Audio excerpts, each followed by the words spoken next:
Hi, hello to y'all. Today I wanted to talk about a specific game. You see, as I was revisiting my Sacred RPG Horror Games folder, which contains every single RPG horror game that I have ever played on and off cameras, I stumbled across a game that I played and recorded about 2 years ago, I want to say. The game is Dollhouse, and I remember I did a full gameplay of it with no commentary and also the all deaths of the game.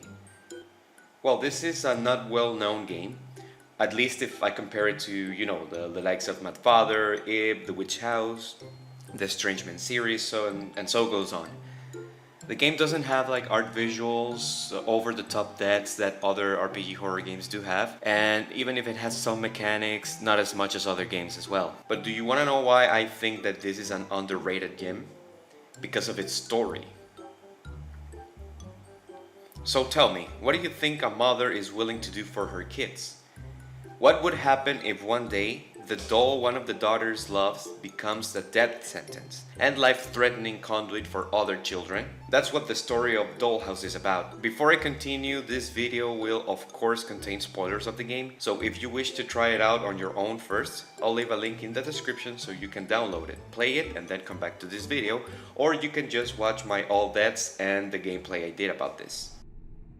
To start, in Dollhouse, we are in the shoes of Sophie, a mom of three that suddenly finds herself in a nightmare when a late birthday gift for her younger daughter Natalie was actually the beginning of the end for her family. Long story short for this part, the doll she bought from a mysterious store, along with the second doll Amanda, the older daughter buys for herself, kills her and kidnaps Natalie. The story takes Sophie to the store, which hides a life-size dollhouse in the depths of it. In-game, as we go deeper into the house, we find twisted rooms, creative puzzles, and dolls, lots of dolls, who want to kill us and prevent Sophie from saving her two remaining children, Darren and Natalie. That in essence is the story. I think it's kinda cool and very good on its own, and it is very interesting to me that the only weapon Sophie has in her favor is her love for her children actually.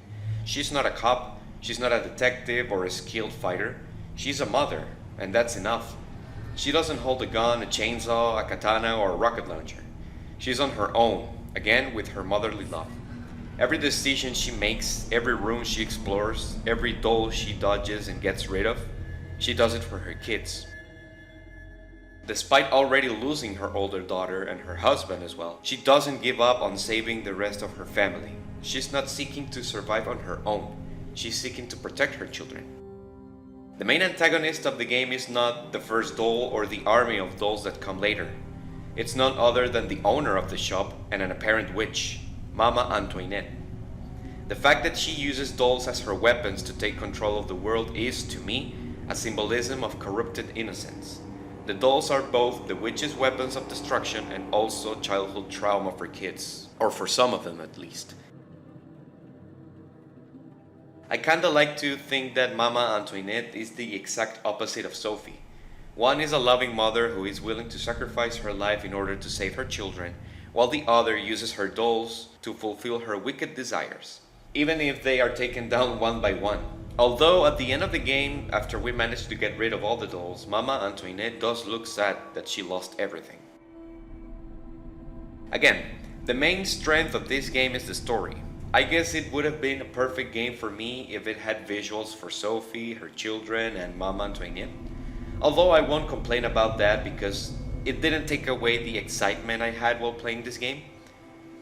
These are my arguments to defend Dollhouse as an underrated game. I didn't just play the game to record it for my channel and leave it hanging. I got into the story and think of it a lot actually. Even if it's not a classic RPG horror game, I see myself going back to it every now and then to enjoy the story and the characters once again. I haven't personally talked with the developer of this game, but a remake of it would be very cool. I think it's a good idea. Like more mechanics with a better engine or art visuals that help make the story more immersive and take the game to a whole new level. It would also be dope in case I convince you to try this game, or if you already liked it beforehand, if you could share it with people who don't know about it and keep the story alive. I don't know, I imagine this story into a manga or a horror anime and I would be all for it honestly. Thank you for watching this video. If you enjoyed it, I would appreciate if you leave a like, comment, or if you could share it with your friends. Also, you can check out my gameplay of Dollhouse without commentary and the All That's video. That would be all on my end, and I will see you in the next video.